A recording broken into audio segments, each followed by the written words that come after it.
Hello friends, नमस्कार। मैं योगेश चतुर्वेदी। आज जो आपके लिए टॉपिक लाया हूं वो बहुत अच्छा टॉपिक है। आज का हमारा जो टॉपिक है इलेक्ट्रिकल कैपेसिटेंस, विद्युत धारिता। फ्रेंड्स, धारिता शब्द हमारे दैनिक जीवन का शब्द है। दैनिक जीवन में धारिता शब्द का इस्तेमाल हम कहाँ करते हैं? तो देखिए, हम देखते हैं किसी बर्तन की धारिता, अर्थात उस बर्तन में कितना सामान, कितना पानी, कितना तेल हम रख सकते हैं। जैसे आपने सुना कहीं 5 लीटर का कोई बर्तन है, जिसका मतलब बर्तन की धारिता 5 लीटर है। आप उसमें 5 लीटर कोई लिक्विड भर सकते हैं। लेकिन यहां पर जो धारिता शब्द आ रहा है वो विद्युत की धारिता है। विद्युत मतलब आवेश की बात हो रही है। तो ये तो आवेश को भरने वाली कोई बात हो रही है। तो आवेश को हम कहां भर सकते हैं, किसको दे सकते हैं? हाँ, आवेश का संबंध चालक से है, क्योंकि फ्री इलेक्ट्रॉन्स चालक के ही पास होते हैं। तो आप उनको फ्री इलेक्ट्रॉन्स और दे सकते हैं या उनसे ले सकते हैं। कुल मिलाकर अब हम इतना समझ रहे हैं कि धारिता यहाँ पर वो बर्तन वाली धारिता ना होकर किसी चालक वाली धारिता की बात हो रही है। और उस चालक में हमको क्या रखना है, क्या संग्रह करना है? तो ये रखना है हमको आवेश। तो इसका जो फिजिकल मीनिंग, भौतिक अर्थ जो हमारे दिमाग में आ गया है वो है किसी चालक की विद्युत धारिता से तात्पर्य उस चालक की आवेश को संग्रह करने की क्षमता से है। अर्थात जब हम विद्युत धारिता शब्द का कहीं इस्तेमाल करेंगे तो हमारे माइंड में क्या कॉन्सेप्ट आना चाहिए, हमारा माइंड किस चीज को समझे धारिता शब्द से, तो वो क्या चीज सोचे कि इसमें हम आवेश का संग्रह करना चाह रहे हैं। तो ये चालक जितना आवेश को संग्रह कर पाएगा वो उसकी धारिता कहलाएगी। क्योंकि फ्रेंड्स, व्यवहार में ऐसा होता है, जब आप किसी चालक को आवेश देते हैं तो एक स्थिति ऐसी आ जाती है कि उसके बाद यदि हम उसको और आवेश देते हैं तो आवेश बाहर वायु में ट्रांसफर होने लगता है। मतलब आवेश उस चालक के बाहर फैलने लगता है। जैसा कि किसी पात्र में आप पानी भरना स्टार्ट करिए तो जितनी उस पात्र की कैपेसिटी होगी उतना पानी भरा जाएगा। उससे ज्यादा जब आप पानी देंगे तो क्या होगा? पानी बाहर फैलेगा। इसका मतलब जैसे पात्र की अपनी कैपेसिटी है उस पानी को संग्रह करने की, ऐसे ही किसी चालक की भी अपनी कैपेसिटी है उसमें आवेश के संग्रह करने की, आवेश को स्टोर करने की।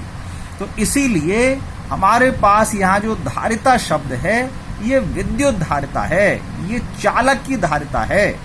तो फ्रेंड्स, अब हम जब भी विद्युत धारिता शब्द का इस्तेमाल करेंगे तो आपके माइंड में उस चालक के संबंध में क्या अवधारणा आएगी कि हम चालक में कितना आवेश इकट्ठा कर सकते हैं, ये उसकी बात धारिता है। तो फ्रेंड्स, अब हम ये तो समझ गए कि धारिता का फिजिकल मीनिंग क्या है, हम धारिता से क्या समझें, क्या सोचें। लेकिन धारिता किसी चालक की कितनी है इसको ज्ञात भी तो करना पड़ेगा ना। तो हमको कोई फॉर्मूला चाहिए। तो फॉर्मूला बनाने के लिए देखिए, हम जानते हैं किसी चालक के विभव में जो वृद्धि होती है वो उसको दिए गए आवेश के अनुक्रमानुपाती होती है। अब ये मैंने क्यों चुना? हमने फर्स्ट चैप्टर पढ़ा, सेकंड चैप्टर पढ़ा, बहुत सारी चीजें पढ़ी, लेकिन यहां हम सीधा विभव और आवेश के बारे में क्यों बात करने लगे? तो फ्रेंड्स, चूंकि हम किसी चालक में क्या इकट्ठा करना चाह रहे हैं? आवेश। मतलब हम किसी चालक को आवेश देंगे तो आवेश देने पर उसमें क्या परिवर्तन आएगा? तो हम जानते हैं, हम जब किसी चालक को आवेश देते हैं तो उसका विभव बढ़ता जाता है। तो आप किसी चालक को कितना आवेश देंगे जिससे उसके विभव में कितनी वृद्धि हो जाएगी, और उस वृद्धि के बाद फिर वो आवेश नहीं लेगा। इसी लॉजिक से ही हम उसकी धारिता को पकड़ सकते थे, इसलिए हमने विभव और आवेश का रिलेशन चुना। तो आपने जो पुराने अनुभव से, पुराने हमारे लेसन से, टॉपिक से, वीडियो से जो सीखा, वो ये सीखा कि चालक के विभव में जो वृद्धि है वो उसको दिए गए आवेश के अनुक्रमानुपाती है। तो ठीक है, हमने किसी चालक को कैपिटल Q आवेश दे दिया, जिससे हमको पता चला कि उसके विभव में वृद्धि कैपिटल V हो गई है। तो हमने इस अनुक्रमानुपाती वाले रिलेशन को यहाँ फिट किया, तो Q इज प्रोपोर्शनल टू आ गया V के। अब आप ये भी जानते हैं कि जब भी इस साइन को, इस चिन्ह को हम बराबर में कन्वर्ट करेंगे तो हमको एक कांस्टेंट रखना पड़ेगा। तो यहाँ पर हमने कांस्टेंट लिया C। तो ये जो कांस्टेंट है, ये जो नियतांक है, इसी नियतांक को चालक की धारिता या चालक का कैपेसिटेंस कहते हैं। तो फ्रेंड्स, यहाँ से हमको ये पता चल रहा है कि किसी चालक को जब हम आवेश देते हैं तो उसकी धारिता नहीं बदलती है। क्या बदलता है? उसका विभव। क्योंकि आवेश देने पर जब धारिता कांस्टेंट होगी तभी हम कह सकते हैं कि Q समानुपाती है V। मतलब किसी चालक की धारिता आवेश का मान परिवर्तित करने से परिवर्तित नहीं हो सकती है। जैसे आपने किसी पात्र में कोई पानी भरा है, अब हमारे पास जो पात्र है उसकी क्षमता 5 लीटर की है और पानी है 6 लीटर। तो अब अगर हम चाहें कि 5 लीटर के पात्र में 6 लीटर पानी बन जाए तो संभव नहीं है। मतलब जैसे पात्र की धारिता उसको दिए गए पानी पर निर्भर नहीं करती, वैसे ही चालक की धारिता उसको दिए गए आवेश पर निर्भर नहीं करती। लेकिन इतना हम जानते थे कि जैसे जैसे पानी उसको देंगे वैसे वैसे उसमें पानी का लेवल बढ़ता जाएगा। तो जैसे जैसे हम आवेश देंगे वैसे वैसे चालक का विभव बढ़ता जाएगा। तो इसी रिलेशन से हमने ये जो धारिता है वो ज्ञात कर ली है। तो अब इस धारिता का फॉर्मूला क्या बना? तो C की वैल्यू निकालेंगे तो V का यहां से ट्रांसफर कर दो, तो C is equal to Q upon V। ये आ गया हमारे पास धारिता का फॉर्मूला। अब इस फॉर्मूले से हम परिभाषा बनाना चाह रहे हैं। तो ठीक है, हमने कई बार ऐसी परिभाषाएं बनाई हैं। तो हम क्या करते हैं, ये जो कुछ भी नीचे होता है इसको 1 मान लेते हैं। तो हमने V की वैल्यू रखी 1। अगर V की वैल्यू 1 होगी तो C का क्या होगा? तो जब हम यहाँ पर 1 कर देंगे तो C की वैल्यू तो Q के बराबर हो जाएगी। तो ये हमारे पास एक कंडीशन आ गई। इसी कंडीशन को हम शब्दों में लिखेंगे और देखो परिभाषा बनेगी। तो कंडीशन को शब्दों में समझिए। आपने किसी चालक को कितना आवेश दिया था? Q, जिससे उसके विभव में कितनी वृद्धि हुई थी? V। अब V का मान कितना हो गया? 1। तो किसी चालक को आप जो आवेश दे रहे हैं वो आवेश देने पर उसके विभव में कितनी वृद्धि हो रही है? 1 मतलब हिंदी में क्या बोलेंगे? एकांक। यदि ऐसी कंडीशन आप उत्पन्न कर पाए तो जो आपने आवेश दिया है उसी की जो संख्यात्मक वैल्यू है वही तो धारिता के बराबर है। तो देखो परिभाषा क्या बनी। किसी चालक की धारिता, ये किसी चालक की धारिता उसको दिए गए आवेश के उस मान के बराबर है। उसको दिए गए आवेश के उस मान के बराबर है। किस मान के? तो जो उसके विभव में एकांक वृद्धि कर दे। विभव में वृद्धि कितनी हुई थी? एकांक। तो इस प्रकार ये एक डेफिनेशन हमने इस फॉर्मूले से तैयार कर ली है धारिता की। अब चूंकि हमारे लिए धारिता एक नई राशि है तो नई राशि के बारे में हमको जानकारी भी होनी चाहिए।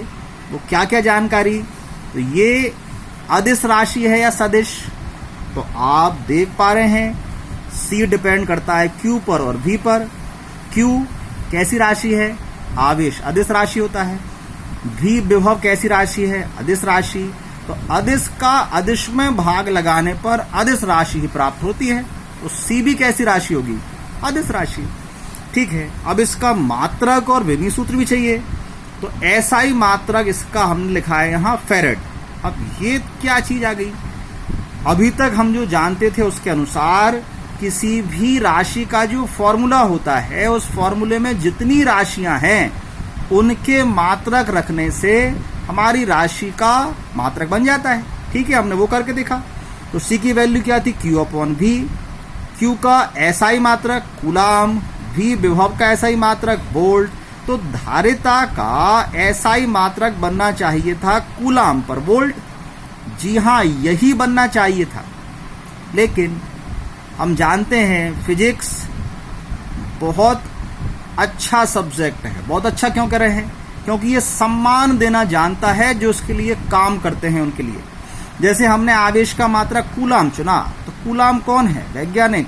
तो हमने आवेश को उस वैज्ञानिक के नाम का मात्रक दिया, ये उनके लिए सम्मान था। ऐसे ही कूलाम पर वोल्ट जो है वो धारिता का मात्रक होना चाहिए था। लेकिन एक वैज्ञानिक हमारे फेरेड हैं जिन्होंने फिजिक्स में हमारे लिए बहुत काम किया है, तो उनको सम्मान देने के लिए इस धारिता का मात्रक क्या बनाया हमने? फेरेड।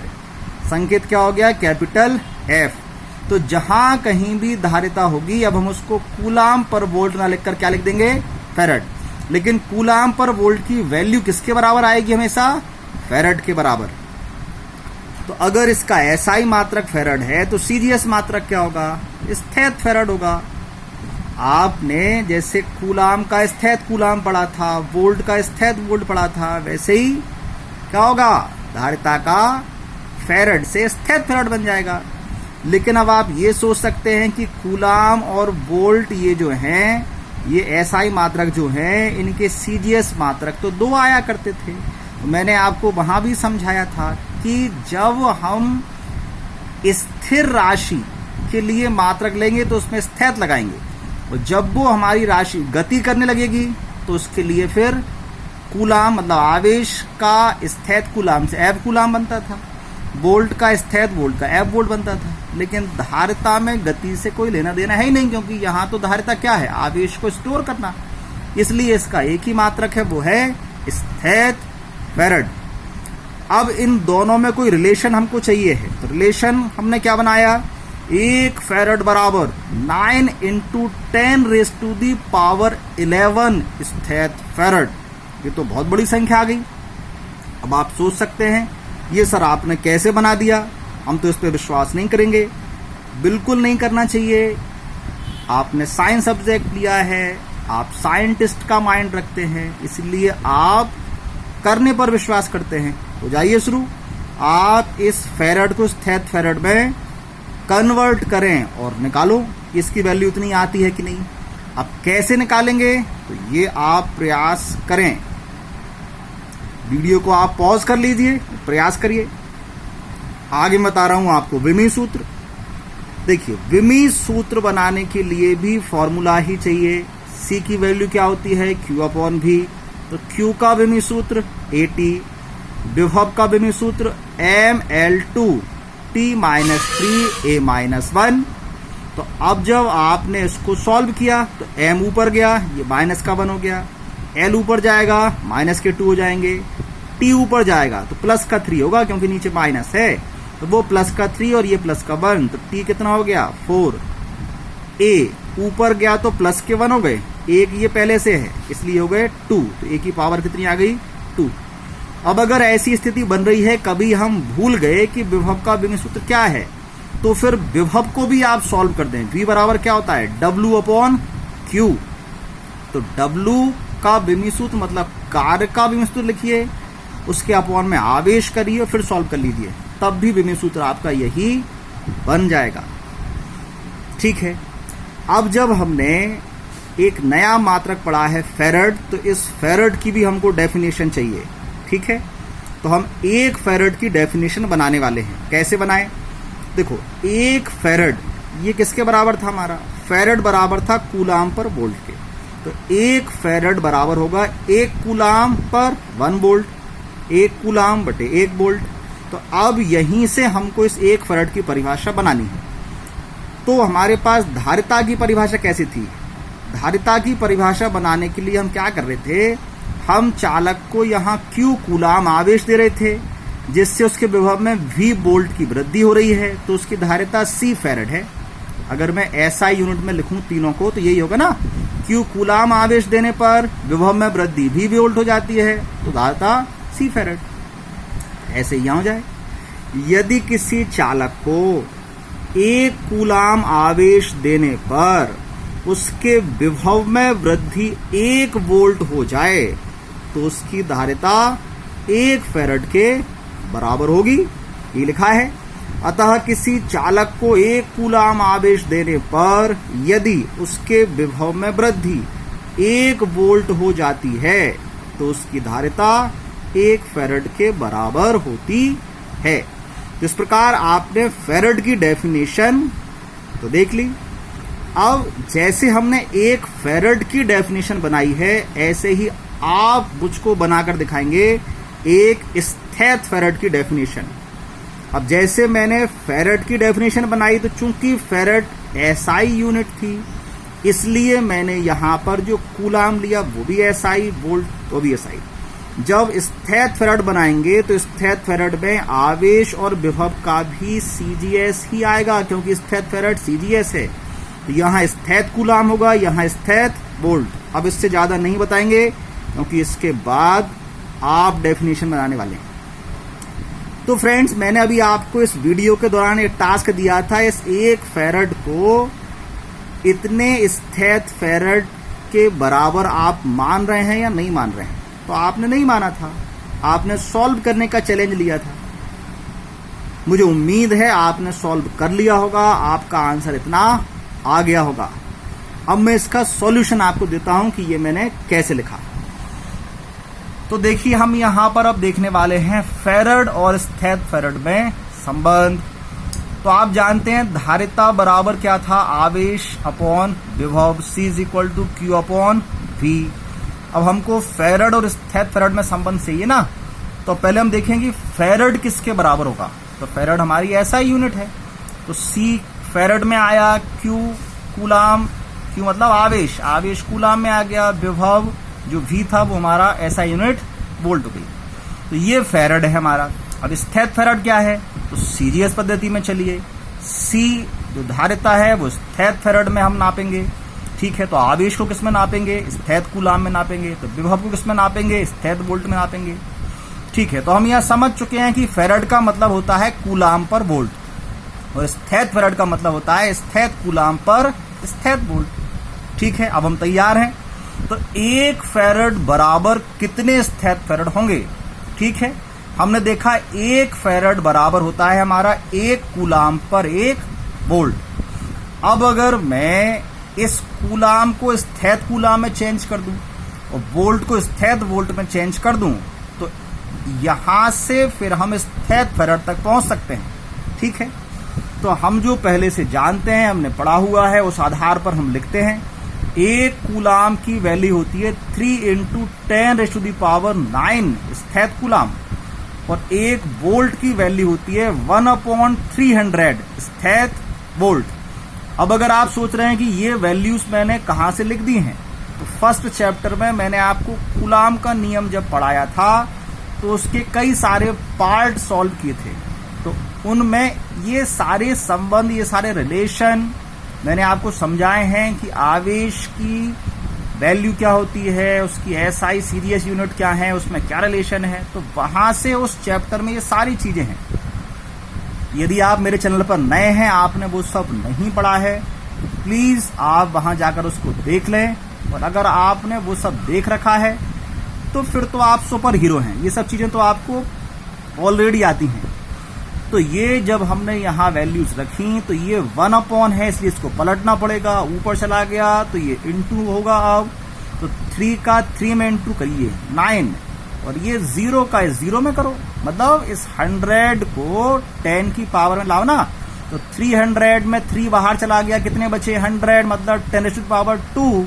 तो 9 + 2 क्या होगा 11, तो 9 × 10⁻11 स्थैत फैरड। चेक कर लो भैया, यही था ना? जी हाँ, यही रिलेशन था।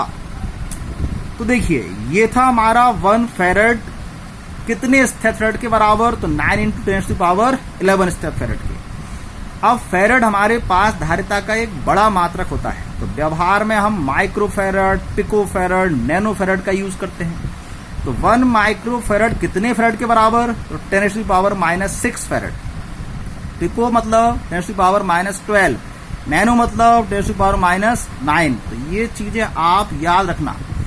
ये और भी अगर आपने 11th में वो टेबल पढ़ी होगी जिसमें ये पूर्व लग्न आपको पढ़ाए गए थे, तो ये सब आपको वहां पर मिल जाएंगे, और इनके अलावा भी बहुत सारी चीजें आपको उसमें मिलेंगी।